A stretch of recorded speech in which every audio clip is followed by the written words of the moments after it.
So hey guys welcome to the video. So guys आज की video का हमारा टॉपिक है how to search an element in an array. तो guys अगर हमें एक एलिमेंट सर्च करना है एक एरे के अंदर तो सबसे पहला मेन काम क्या है, हम पहले एक एरे डिफाइन करेंगे। एरे डिफाइन करने के लिए हमें एक एन वैल्यू डिफाइन करनी पड़ेगी यूज़र से लेके।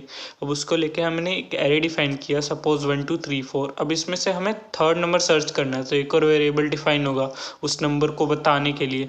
तो फिर इसमें हमें उसका इंडेक्स फाइंड आउट करना है, search an element in array. तो गाइस अगर हम इसके कोड पे चले तो गाइस इसके हम कोड से देख के सकते हैं। सबसे पहले हमने डिफाइन किया iOS team using name space std। इसका मैं यूज़ एंड में बताऊंगा। अभी इंट मेन बनाने के बाद हमने इंट एन डिफाइन किया। जैसा कि मैंने पहले बताया था कि हमें एरे को बताना पड़ेगा ना यार कि कितनी वैल्यू हम तेरे अंदर डाल रहे हैं। तो इंट एन हमने डिफाइन किया। अब सी इन का यूज़ करके हमने वो वैल्यू उससे इन कराई, इनपुट ली हमने यूज़र से। अब इसके बाद गाइज हम क्या करते हैं, इंट एरे। अब एरे के अंदर हमने एन डिफाइन किया, इसलिए हमने एन डिफाइन किया ताकि एरे को हम बता सके कि भाई हम इतने नंबर इनपुट कराने वाले हैं। तो जैसे हम इंट वेरिएबल को सी इन करके डिफाइन करके इनपुट ले लिया था, बट हम वैसे एरे में नहीं ले सकते, तो इसलिए हमने फॉर लूप का यूज़ करेंगे। फॉर लूप का यूज़ करके अब हम ब्रैकेट करेंगे। तो गाइस इस वीडियो में अभी मैं क्या गड़बड़ कर रहा हूँ, फॉर लूप बनाते टाइम मैंने फोर की जगह F4T लिख दिया, तो ये लास्ट में एरर आएगा। अभी से ध्यान रखना। और चलो अब हम सपोज करो कि मैंने फॉर लूप लिखा है, अब उसके आगे हम सेम चीज़ काम करेंगे। i is equal to 0 define किया और i smaller than n define किया और i प्लस प्लस कर दिया। ये हमने एक लूप बनाया जिसमें हमने बताया कि i की वैल्यू 0 से 1 n तक चलेगी और एक एक करके वो i की वैल्यू बढ़ती जाएगी। प्लस प्लस का मतलब ये है। तो अब इसमें हमने क्या किया, सी इन और हमने एरे i डिफाइन कर दिया कि मतलब जब भी यूज़र एक वैल्यू देगा तो वो एरे ऑफ i के अंदर स्टोर होगी और एरे ऑफ i हमें इंडेक्स नंबर बताता है। तो अब हमें एक वेरिएबल चाहिए जिससे हम चेक कर सके। तो सपोज हमने x की जगह k ले लिया। k लेने के बाद हम सेम वही चीज़ करेंगे, उसका इनपुट कराएंगे सी इन का यूज़ करके। सी इन का यूज़ करके इनपुट कराने के बाद हम फॉर लूप बनाएंगे। फॉर लूप हमने इसलिए बनाया, जैसे हमने एरे का इनपुट लिया फॉर लूप बना के, वैसे ही हम उसका आउटपुट देंगे फॉर लूप बना के। तो कैसे हम सेम उसी तरह बनाएंगे, 0 से n की वैल्यू तक बनाएंगे, i इज इक्वल टू 0 और i स्मॉलर देन n और i प्लस प्लस। तो वैसे अब हम क्या करेंगे, अब हमें इफ़ कंडीशन यूज़ करनी है। इफ़ कंडीशन यूज़ क्यों करनी है, तो गैस इफ़ कंडीशन यूज़ करने का मतलब ये है, हम चेक करेंगे कि जो मेरा k वेरिएबल है अगर वो इक्वल टू आ रहा है मेरे एरे ऑफ आई मतलब एक एक चीज़ वो इटरेट करेगा। इटरेट करके अगर वो उसके इक्वल आ रहा है तो मतलब वो नंबर है। तो अब हमें वो प्रिंट कराना है। प्रिंट कराने के लिए हम इफ़ लूप के अंदर कंडीशन डालेंगे कि जैसे अगर ये हुआ मतलब k की वैल्यू एरे ऑफ आई के इक्वल आई तो सी आउट मतलब आउटपुट रिप्रेजेंट करना बाहर, तो क्या आएगा, आई आएगा।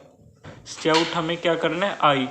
अगर भाई जो मैंने मांगा है वो चीज़ मेरे को मिल रही है तो मेरे को आई जो इंडेक्स नंबर है उसका इंडेक्स नंबर शो कर दे, आई वो रिप्रेजेंट कर रहे हैं। अब इतना करने के बाद अब इसको थोड़ा रिप्रेजेंट करते हैं ताकि सही लगे। तो अब हम क्या लेंगे, सी आउट करेंगे। सी आउट में सी आउट में हम क्या दिखाएंगे कि भाई एन की वैल्यू टू प्रिंट कर रहे हैं, मतलब हम उसे बता रहे हैं पहले एन की वैल्यू आप डाल रहे हो। अब सेम ऐसी जब हम इसे रन करेंगे आपको पता चल जाएगा सी आउट करने का मतलब क्या होना। तो गाइज अब हम एरे को भी मतलब हमें बताना पड़ेगा कि अभी हम कर क्या रहे हैं। तो इंट एरे एन डिफाइन करने के बाद हम उसके नीचे लिख देंगे सी आउट और उसके बाद उसके साइन देके स्मॉलर देन साइन, उसके बाद हम कोमा लगाएंगे एक। हाँ अब हम डिफाइन करेंगे कि एरे, अब हम एरे प्रिंट आउट करेंगे। गैस यही चीज़ हम के लिए भी करेंगे। मैं आप सबको बताना चाहता हूँ कि ऊपर आप देखोगे यूजिंग नेम स्पेस std लिखा है, मैंने स्पेस में भी गलती कर रखी है, हम उसे एंड में ठीक करेंगे।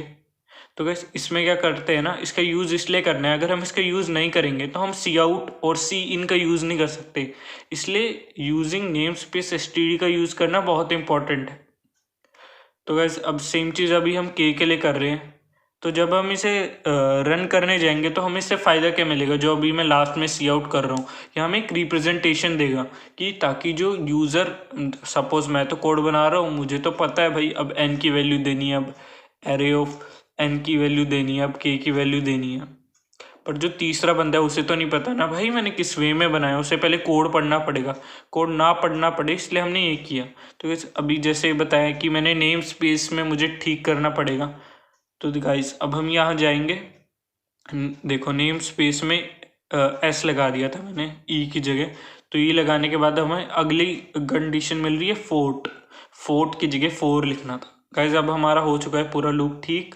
अब हम करेंगे इसे रन करते टाइम हमें एन की वैल्यू पूछ रहा है, इसलिए हमने सी आउट यूज़ किया था। अब हमने 5 वैल्यू दे दी, एरे की वैल्यू हमने दे दी सपोज 3 दे दी, 4 दे दी, 7 और दे दी 2।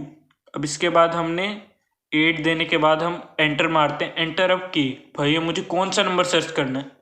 सो गाइज हमने गए 8 नंबर सर्च करना है, उसका इंडेक्स बता दे। आंसर आ गया है 4। तो गाइज अगर आपको वीडियो अच्छी लगी, थोड़ी सी गलती हो सकती है मेरे से, फर्स्ट टाइम वीडियो बनाई थी इस तरह। अगर अच्छी लगी और ऐसा कंटेंट चाहिए तो like and subscribe for the more video. Thank you guys, support करते रहना। तो अभी ये मेरी फर्स्ट वीडियो थी कोडिंग के लिए।